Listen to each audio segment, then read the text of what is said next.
studied law at London School of Economics and at Osgoode Hall Law School in Toronto. Prior to his appointment to UCD in April '06, he lectured at the University of Warwick and at the London School of Economics. He is a director of the UCD Centre for Regulation and Governance, established in 2010. He is co-author of Irish State Administration Database, and he was Programme Chair of ECPR Standing Group on Regulatory Governance Biennial Conference, Regulation in the Age of Crisis, held in Dublin in June 2010. I've been involved with colleagues at UCD over a number of years in building and maintaining a database recording all the central state agencies established since 1922, their births, their deaths, their marriages, their mergers, that is. And one of the intriguing things about developing this project funded by the Irish Research Council for Humanities and Social Sciences is that the database now records the demise of the agency who funded us, as they were then merged with the IRSET agency and created the new Irish Research Council. So when Sean approached me to come and speak today, I thought, well, there's a lot of work we can still do around this database, looking at trends in the organisation of the public sector in Ireland. And I was also aware that there was a significant new thinking developing around the relationship between regulatory state and welfare state. And what I want to do today is to do three things that use the database, but also try and develop some argument about how debates about regulatory state and welfare state play in Ireland, and then to conclude, picking up some of the themes this morning, thinking about how developments in regulation in Ireland might be linked to democratic governance, in particular deliberative democracy and reflexive modes of governance that have formed quite a significant part of some of the presentations this morning. So the core argument is that those looking at this field of the ways in which public management is organised have detected a shift internationally from welfare state models to regulatory state models. And I want to look a little bit at that shift and then see how it's played out in Ireland, in particular how evidence around the changes in organisation of the state suggests that that has played out in Ireland. And I argue that whereas the global argument about this is that there's been a hollowing out of the state caused by changes in public management practices, I looked at this and the data supports this, that Ireland's always been a rather hollow state itself in terms of and we talked this morning about institutional capacity. The institutional capacity in Ireland in the public sector has always been rather limited.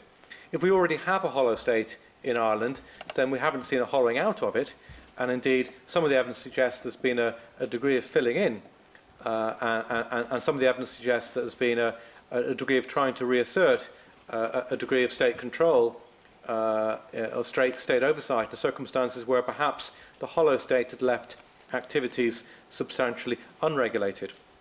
And I'm going to conclude then by looking at the implications for democracy of the arguments that I make around what has happened in Ireland specifically, and in particular draw on the idea, or develop the idea that regulatory and other agencies can be a part of enhancing democracy through, as was discussed in a couple of the presentations this morning, promoting transparency and enabling a wider range of actors to be drawn in a substantial way into the governance of particular kinds of activity. So to start then with welfare state, this is a very simple, oversimple model of a welfare state which sees the central and local state taking on over a period responsibility for a range of services. If you're going to periodise the time before the emergence of the welfare state, sometime in the first half or middle of the 20th century, you might talk about a laissez-faire state or a night watchman state, a state that was concerned with providing certain basics of policing, prisons, enforcement of contract and property rights. And during the first half of the 20th century, the state gradually grew its capacity and responsibilities to take on through largely central and sometimes local state institutions. We're talking here principally about Western Europe, transfer payments, pensions, social security, other forms of social assistance, key services which had previously not been available to all, health, education, public utilities, and also provision of social housing, and no doubt we could mention other aspects of state provision through the welfare state. And in this model, the citizens are here presented as citizens, as those who are claiming entitlements to what is provided by the state, and that relationship between state and citizen is thought of in that way as being about provision of things to which citizens are entitled, often with a fair amount of discretion as to what is provided and when it is provided. We might think about healthcare, for example, where there's a good deal of discretion in a classic welfare state model, and typically through centrally and sometimes locally provided, but central organisations part of the mainstream apparatus of government. So very simple welfare state model. How does that contrast with the shift towards the regular state? And how can we explain the gradual decay of the welfare state model? In the written paper, I remark that perhaps the welfare state experienced a perfect storm in the 1970s, a fiscal crisis that made it very difficult to sustain the financial commitments around, in particular, universal welfare provision in education, health, and social security, and so on. And second, as was mentioned by someone earlier this morning, an ideological shift, in particular associated with the Reagan government in the US and the Thatcher government in the UK, that began to question the merits of the large state and made the welfare state, put the welfare state very much under spotlight, not necessarily reducing commitments around key welfare state aspirations such as redistribution, but certainly targeting key institutional structures of the welfare state, targeting them as being inefficient and perhaps also not as effective as they might be. And in the face of those two and perhaps other forces, we see a shift. And so what does it look like, the shift from welfare state to regulatory state, thinking about Western Europe by and large? So the central or local state first begins to separate out some of its delivery functions into delivery agencies, agencies for delivering welfare payments, agencies for delivering primary health care, for delivering hospitals, agencies for delivering and funding social housing, for example. So a proliferation of delivery agencies emerges. And those delivery agencies increasingly engaging with not citizens anymore, not only citizens, but also consumers, increasingly through contracts rather than through the welfare state concept of entitlement under statute.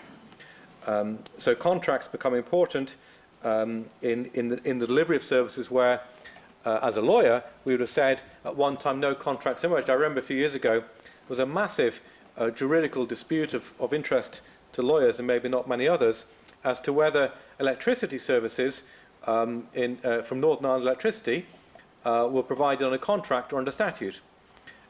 Made a very significant difference whether it was contract or statute, and this shift towards separating, corporatising in some instances, delivery agencies, increased the emphasis on the use of contracts as a mechanism for delivery to citizens, who then become redefined to some extent as consumers.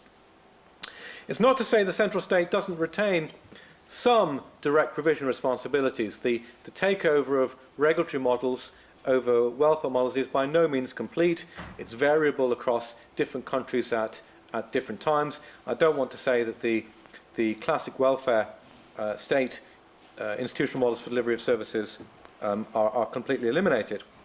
But alongside this, we also see substantial delegation of responsibilities had once been lying with the state to firms. This occurs most visibly through wholesale privatisation, for example, of network utility providers, but also through various forms of contracting out and marketisation. As Owen Reeves discussed this morning, the various forms of public-private partnerships, as they're now called, frequently engage firms in not only building, as Owen said, but also then delivering services. I remember the initial delivery of private prisons in the UK, in England, which was done under contracts for design, build and operate the prisons. So the whole thing was transferred to firms. Services had once been part of the central provision of the Home Office and its prisons department. So not only network utility services, which are most visible, but also a wide variety of services that had been delivered through the welfare state model were being transferred into various forms of privatised model through firms, which again then in many cases were delivering services to citizens, now consumers, through contracts. I should say prison services, even in England, not yet being delivered under contract. It remains a matter of statute that you are or are not lawfully imprisoned, and we don't yet have payment at point of use for prison services, although one can imagine that coming, and there is talk about charging prisoners hotel services, even if they don't actually pay for their incarceration per se. So what else is in here? Well, the quid pro quo for the proliferation of delivery agencies within the public sector and transfer to firms of public services to the private sector, the quid pro quo is the emergence of regulatory agencies somewhat separate from government, somewhat at arm's length, to oversee both public and private delivery units, and also increasingly to oversee the central state itself. So I was struck by Owen Reeves' comments this morning about weaknesses in audit in respect to value for money from PPPs.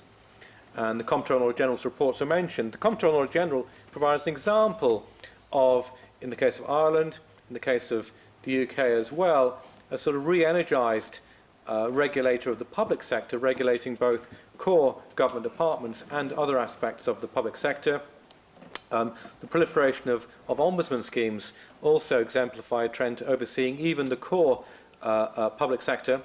But then we have regulatory agencies overseeing delivery agencies which remain within the public sector. In the UK, the example of prisons, we saw the emergence of a re-energised prisons inspectorate and a prisons ombudsman overseeing the agency-fied prison service, and then overseeing firms, again most visibly the regulators of the network utility companies. So this trend towards regulatory governance is not simply about the proliferation of regulatory agencies.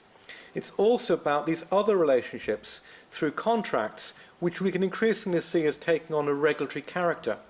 So the central state is overseeing delivery agencies through contracts that create a kind of regulatory contract with the delivery agency, setting down service level agreements, increasingly putting things down in rules, subjecting them to oversight, so stripping out discretion that had been there and replacing it with oversight by reference to rules, both in the central state relationship with delivery agencies and in the regulatory agency relationship with both delivery agencies and firms, and even in the contractual relationship between service providers and citizens, now redefined as consumers. That becomes a form of regulation as well, in the sense that the expectations of the citizen/consumer are placed in contracts that then become enforceable to some extent by the consumer, whereas previously they might be a matter of discretion that was not enforceable by the consumer. So a number of themes in this trend, moving from welfare state to regulatory state, separation of operations from policy making seen right across the public sector, the greater use of freestanding regulators, greater formality in relations, and this last point I want to place emphasis on. Giandomenico Mioni, who in a paper 20 years ago, The Rise of the Regulatory State in Western Europe, identified an ideological bias in the regulatory state. He said that the regulatory state trend prioritises correction of market failure over state functions linked to redistribution and macroeconomic stabilisation.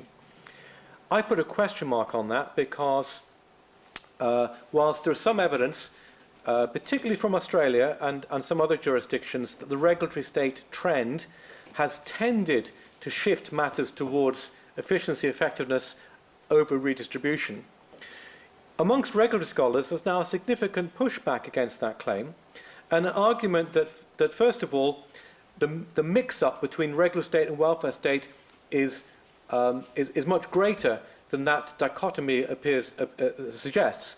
There are, for example, it's not impossible to think of targeting efficiency and effectiveness within a welfare state model and tying and using technical approaches to oversight of welfare state provision. And equally, it's not impossible to think that we find better ways perhaps to undertake redistributive tasks within a regular state model that then might be quite closely linked to political decision making, not simply the remit of non-majoritarian, I'd say unelected agencies to look after. And I think this argument that the regular state trend is not simply about displacing redistributive aims with more market-based aims. I think this argument is perhaps particularly strong in the case of Ireland, where the trend as to the relationship between welfare provision and regulation plays out, I suggest, in quite particular ways. And I'm now going to go to some of the evidence from our database, the Irish State Administration database, to look briefly at the trends in Ireland around organisation of public service delivery, before then going on to replay this narrative about welfare state and regular state in the particular Irish case. So looking at agencies in Ireland, on independence in 1922, there were about 50 state agencies inherited from the former, so my own nationality prevents me saying too much. I'm constantly being teased with 800 years of oppression. But the new owners, as it were, in 1922, inherited about 50 central state agencies, of which I think 10 were central government departments. We classify them as agencies within the database. So there are further 40 agencies. And we see the trend during the 20th century was very much in the growth of agencies. And remarkably, since the election of the current government, there has been a drop in the number of central state agencies, modest enough, but significant enough on this trend line, because of mergers and a small number of abolitions. But overall, through the 20th century, the trend was very much upwards. Agencyfication as a way of dealing with problems became very important. If we look at the relatively recent trends since 1980, our database, we separate the agencies out by reference to their policy domains, and we see that policy domains concerned with welfare have a particular prominence in the proliferation of agencies between 1980 and 2009. So, for example, the pale green health area expands very significantly during the period. The areas concerned with social protection towards the top of the bar expands very significantly during this period. Other areas such as housing and so on expand rather less during this period. But we see a very wide range of policy domains represented by this growth in agencies over a period since 1980. And if we look at the entire period and looked at it by reference to primary functions of agencies, what's really intriguing, and I think the thing I got most out of this in relevance to what I'm going to argue today, is that the big areas in 1930 were already delivery and regulation. So delivery agencies included a number concerned with health and education.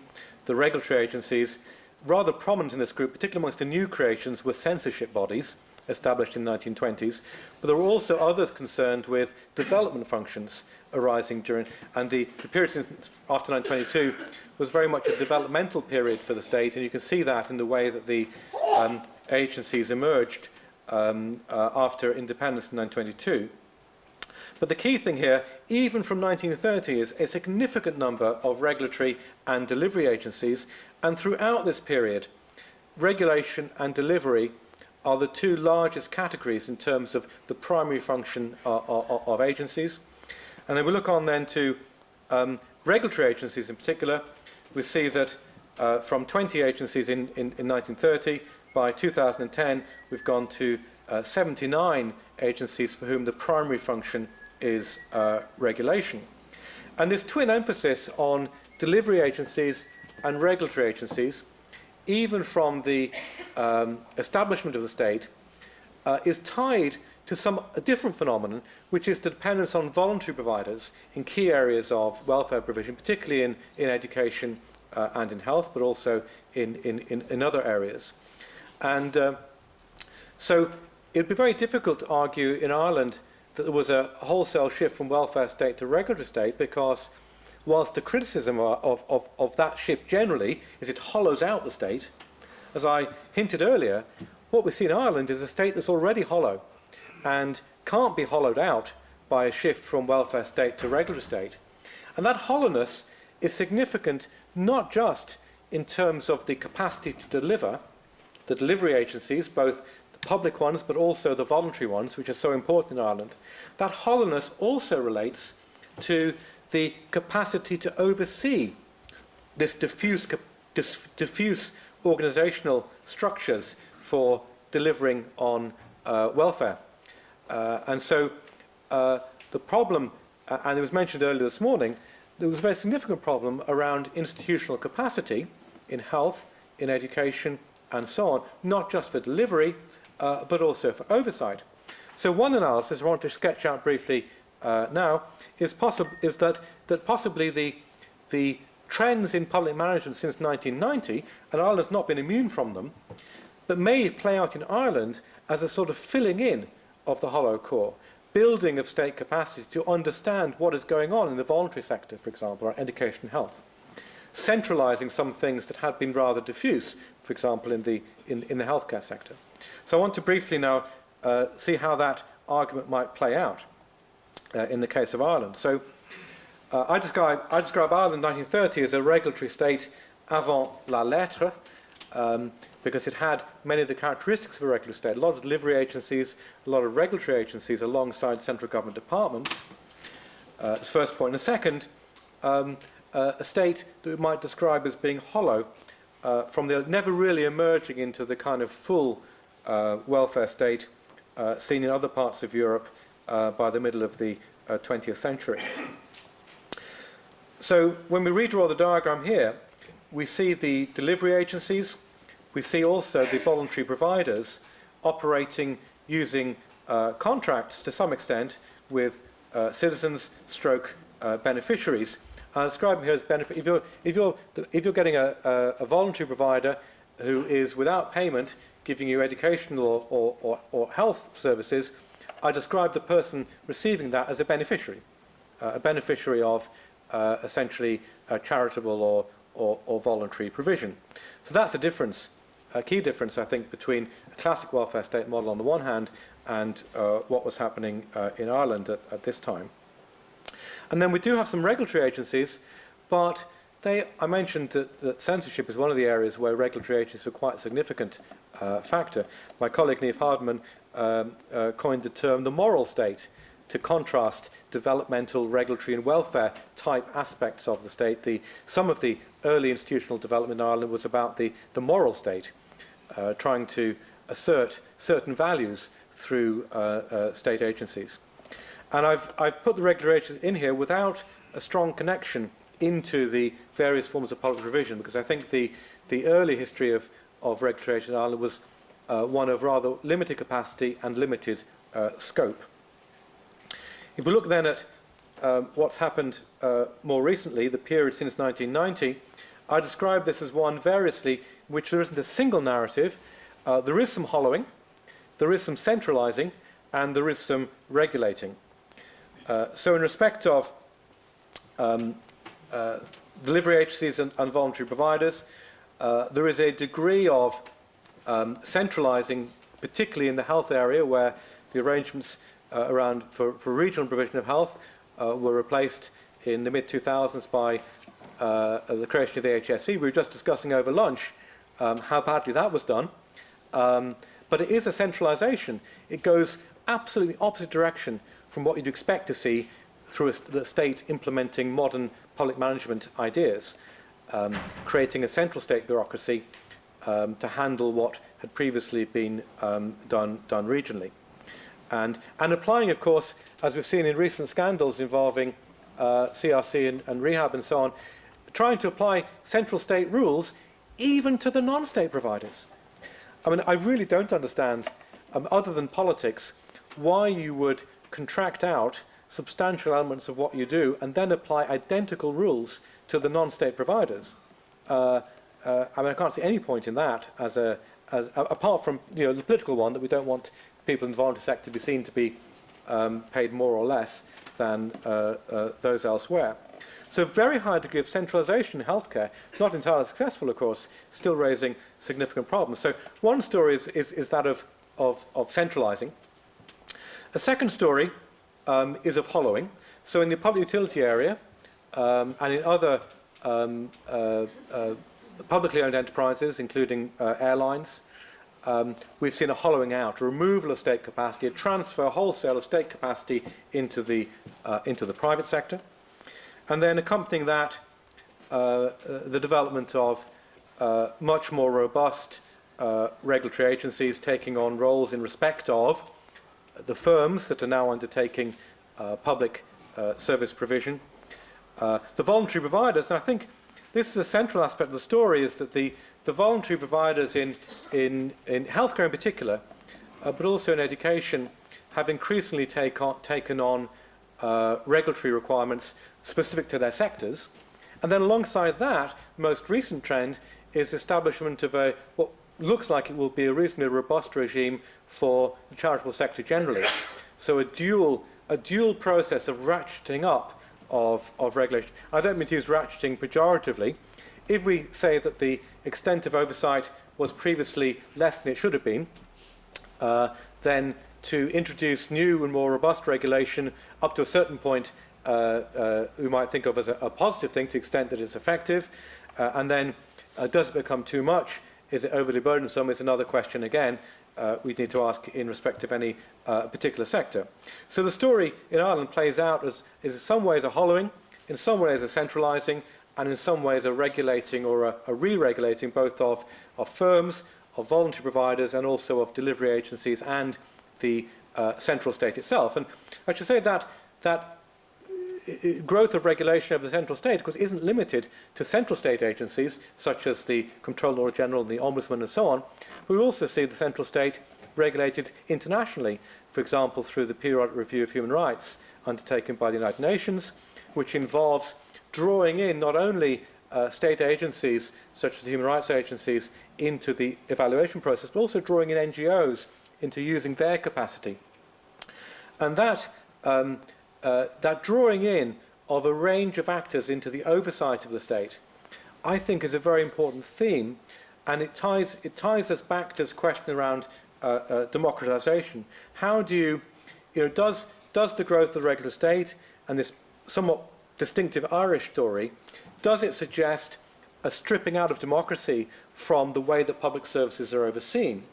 And if you just said we're assigning tasks to technical regulatory agencies, and this is Meoni's argument, then you might suggest that it is removing a substantial democratic element. But I see things a little bit differently. So instead of seeing the classic representative democracy model, when I was taught this as an undergraduate, I was taught that the classic version is see citizens electing legislatures, directing governments, and I was immediately told, but the revised model is governments steering legislatures, directing citizens.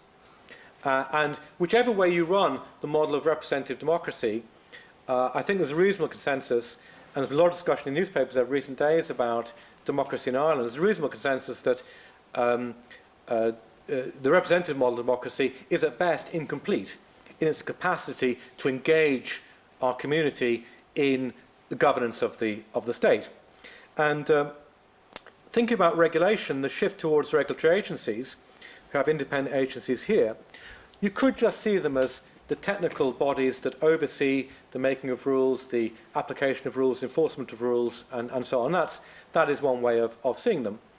But you can alternatively see them as part of the apparatus for stimulating learning about what's going on, not just for the government, but also for the citizens here, and also then for a wider range of actors who might become involved.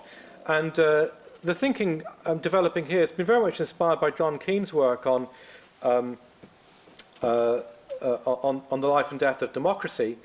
He argues that the representative model of democracy is substantially incomplete and insufficient for our societies today. And there was discussion this morning about the way the internet has changed how we may participate in governance processes. And there's been a growth of a wide range of different mechanisms using new media, blogs and watch sites, watching different parts of government, social media of various forms. But Keane's observation is that that's new stuff, and that actually there's been a much wider range of mechanisms for drawing people into the oversight of government more generally, processes of democratic audit, citizens' juries, consumer panels, and so on. And these are alongside state functions created through state agencies, and that's alongside the development of more ambitious NGOs, also taking on a function in watching, but in some sense setting standards, and of course participating in policy processes, and then also intergovernmental organisations such as the UN through its human rights mandate, and transnational private governance bodies increasingly involved also in engaging and watching. And if you take seriously the argument, and I should say Keane is not complacent about this, Keane does not argue that this proliferation of actors with this potential around engagement on governance issues solves the problem. He does not argue that. He argues that this proliferation demonstrates a potential to see and to grow this capacity for a sort of networked model of oversight, rendering things more transparent. I was talking to someone earlier about the recent report of the Garda Inspectorate, that's an example of an independent agency that has done what I don't think could have been done with a different model, which is to discover a very wide range of problems in the management of the Gardaí. I just saw in the paper this morning that the CSO is planning to delay the crime statistics because it's turned out it can't rely on the statistics that have been produced by the Gardaí coming out of the Garda Inspectorate report. So the problem, if that's true, the problem with the Gardaí has infected not only the Gardaí, it's infected what was hitherto regarded as a rather reliable state organisation, the Central Statistics Office. In some jurisdictions, of course, there's an independent regulator of central statistics, and that would be another step again to test and evaluate, to build institutional capacity, but also to draw in, make more transparent, and thereby engage a wider range of actors. So Keane's not complacent. I'm not complacent either. This is the seeds of an idea about how, and there was discussion this morning about deliberative democracy. I would talk also about modes of reflexive governance that draw in a wider range of actors into engagement. It's just the seeds of an idea, not a complete agenda, and certainly not a complete statement as to where we think we might be today, but an idea that would place more reliance on networked modes of governance as a way of thinking about how we can increase capacity not only for institutional oversight, but more importantly for drawing a wide range of actors into using what is learned through institutional oversight to then hold to account, to participate, and to lead on the next steps for democratic governance. I'll stop there. Thank you.